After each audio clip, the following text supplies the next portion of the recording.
जय। तो आइए भक्तों, 21वां अध्याय उग्रसेन का राज्य अभिषेक तथा भगवान का विद्या अध्ययन। ओम नमो नारायण नमः।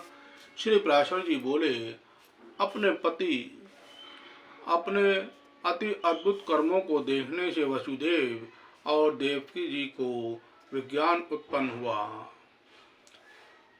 देखकर भगवान ने यदुवंशियों को मोहित करने के लिए अपनी वैष्णवी माया का विस्तार किया और बोले, हे माते, हे पिताजी, बलराम जी और मैं बहुत दिनों से कंस के भय से छिपे हुए आपके दर्शनों के लिए उत्कंठित थे।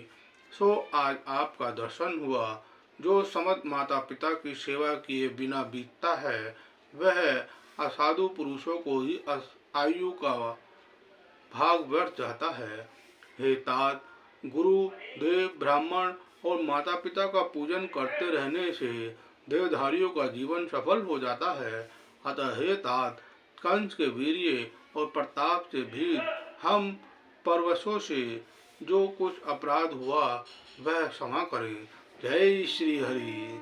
श्री पराशर जी बोले, राम और कृष्ण ने इस प्रकार कह माता पिता को प्रणाम किया और फिर क्रमश समस्त युद्ध बंदों का यथा योग्य अभिवादन कर पूर्ववासियों का सम्मान किया। उस समय कंस की पत्नियां और माताएं पृथ्वी पर खड़े हुए मृतक कंस को घेर कर दुख शोक से पूर्ण हो विलाप करने लगी। तब श्री कृष्णचंद्र ने भी अत्यंत पश्चाताप से विवल हो स्वयं आंखों में आंसू भरकर उन्हें अनेकों प्रकार से ढाढ़स बंधाया। तदनंतर श्री मधुसूदन ने उग्रसेन को बंधन से मुक्त किया और पुत्र के मारे जाने पर उन्हें अपने राज्य पद पर अभिषेक किया। श्री कृष्णचंद्र द्वारा राज्य अभिषेक होकर यदुश्रेष्ठ उग्रसेन ने अपने पुत्र तथा और भी जो लोग वहां मारे गए थे उन सब के उद्धव देही कर्म किए। उद्धव देही कर्मों से निवृत्त होने पर सिंहासन आरूढ़ उग्रसेन से श्री हरि बोले, हे विभो, हमारे योग्य जो सेवा हो उसके लिए हमें निशंक होकर आज्ञा दीजिए। यतायति का शाप होने से यद्यपि हमारा वंश राज्य का अधिकारी नहीं है, तथापि हम इस समय मुद्दास्य रहते हुए राजाओं को तो क्या आप देवताओं को भी आज्ञा दे सकते हैं। जय श्री हरि। पराशर जी बोले, उग्रसेन से इस प्रकार कहे कार्य सिद्धि के लिए मनुष्य रूप धारण करने वाले भगवान कृष्ण ने वायु का सुमिरन किया और वह उसी समय वहां उपस्थित हो गया। तब भगवान ने उससे कहा, हे वायो, तुम आयो, तुम जाओ और इंद्र से कहो कि हे वासव, व्यर्थ गर्भ छोड़कर तुम उग्रसेन को अपनी सुधर्मा नाम की सभा दो। कृष्णचंद्र की आज्ञा है कि यह सुधर्मा सभा नामक सर्वोत्तम रतन राजा के ही योग्य है। इसमें यादवों का विराजमान होना उपयुक्त है। जय श्री हरि। जय जय श्री राधे। श्री पराशर जी बोले, भगवान की ऐसी आज्ञा होने पर वायु ने यह सारा समाचार इंद्र से जाकर कह दिया और इंद्र ने भी तुरंत ही अपनी सुधर्मा नाम की सभा वायु को दे दी। वायु द्वारा लाई हुई उस सर्वरतन संपन्न दिव्य सभा का संपूर्ण भोग वे यदुश्रेष्ठ श्री कृष्णचंद्र की भुजाओं के आश्रित रहकर करने लगे। जय श्री हरि। तदनंतर समस्त विज्ञानों को जानते हुए और सर्व ज्ञान संपन्न होते हुए भी वीरवर कृष्ण और बलराम गुरु शिष्य संबंध को प्रकाशित करने के लिए उपनयन संस्कार के अनंतर विद्या उपार्जन के लिए काशी में उत्पन्न हुए अवंतीपुरवासी सांदीपनी मुनि के यहाँ गए। वीर शंकरन और जनार्दन सांदीपनी का शिष्य तब स्वीकार कर वेद अभ्यास प्रायण हो यथा योग्य गुरु सुषुणी आदि में प्रवृत्त है संपूर्ण लोगों को यथेचित शिष्टाचार प्रदर्शित करने लगे। हे द्विज, यह बड़े आश्चर्य की बात हुई कि उन्होंने केवल 64 दिन में रहस्य शस्त्र मंत्र उपनिषद और संग्रह शस्त्र प्रयोग के सहित संपूर्ण धनुर्वेद सीख लिया। सांदीपनि ने जब उनके इस असंभव और अति मानुष कर्म को देखा तो यही समझा कि ससात सूर्य और चंद्रमा ही मेरे घर आ गए हैं। उन दोनों ने अंगों सहित चारों वेद, संपूर्ण शास्त्र और सब प्रकार की अस्त्र विद्या एक बार सुनते ही प्राप्त कर ली और फिर गुरु जी से कहा, कहिए आपको क्या गुरु दक्षिणा दे। महामती सांदीपनि ने उनके अतीन्द्रिय कर्म देख कर प्रभास क्षेत्र के खारे समुद्र में डूबकर मरे हुए अपने पुत्र को मांगा।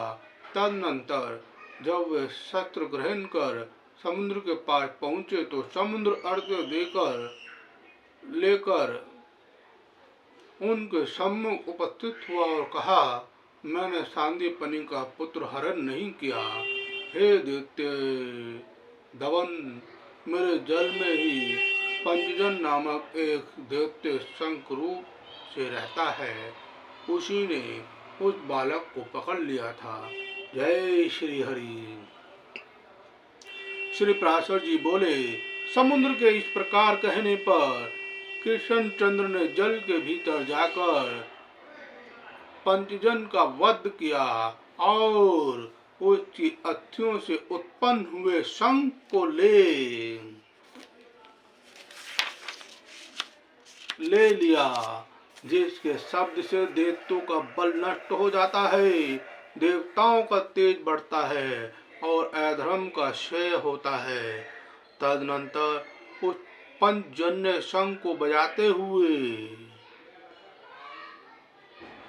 श्री कृष्णचंद्र और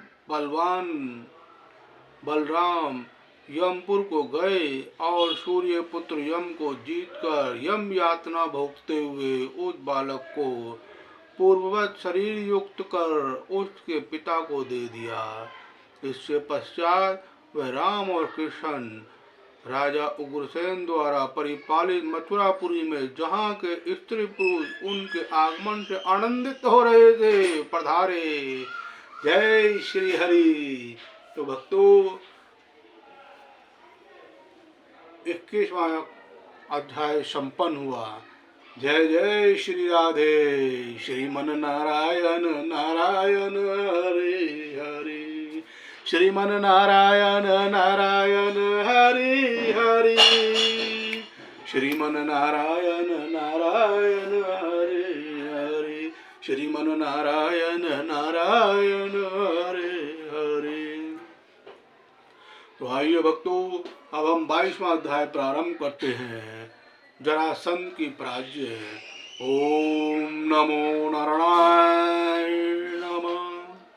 श्री पराशर जी बोले, हे मैत्रेयी, महाबली कंस ने जरासंध की पुत्री अस्ति और प्राप्ति से विवाह किया था। अतः वह अत्यंत बलिष्ठ मगधराज क्रोध पूर्वक एक बहुत बड़ी सेना लेकर अपनी पुत्रियों के स्वामी कंस को मारने वाले श्री हरि को यादवों के सहित मारने की इच्छा से मथुरा पर चढ़ाया। मगधेश्वर जराधन ने 23 अश्वसिनी सेना के सहित आकर मथुरा को चारों ओर से घेर लिया।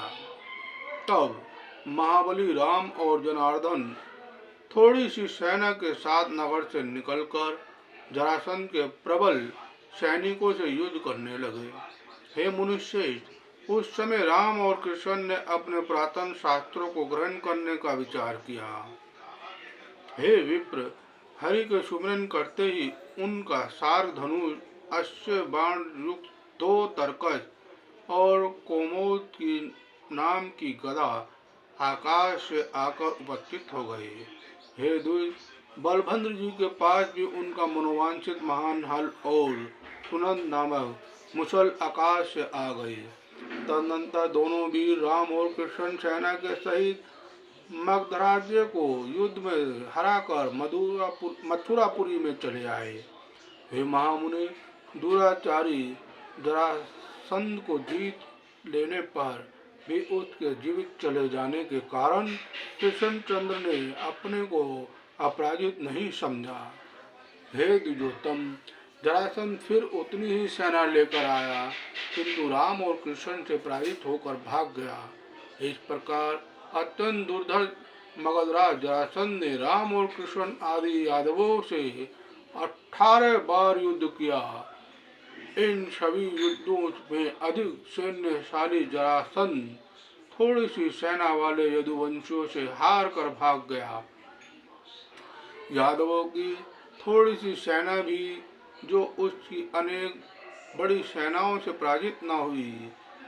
यह सब भगवान विष्णु के अंश अवतार श्री कृष्णचंद्र की सन्निधि का ही महात्म्य था। उन मानव धर्मशील जगतपति की यह लीला ही है, जो कि ये अपने शत्रुओं पर नाना प्रकार के शस्त्र छोड़ रहे हैं, जो केवल संकल्प मात्र से ही संसार की उत्पत्ति और संहार कर देते हैं। उन्हें अपने शत्रु पक्ष का नाश करने के लिए भला उद्योग फैलाने की कितनी आवश्यकता है, तथापि वे बलवानों से संधि और बलहीनों से युद्ध करके मानव धर्मों का अनुवर्तन कर रहे थे।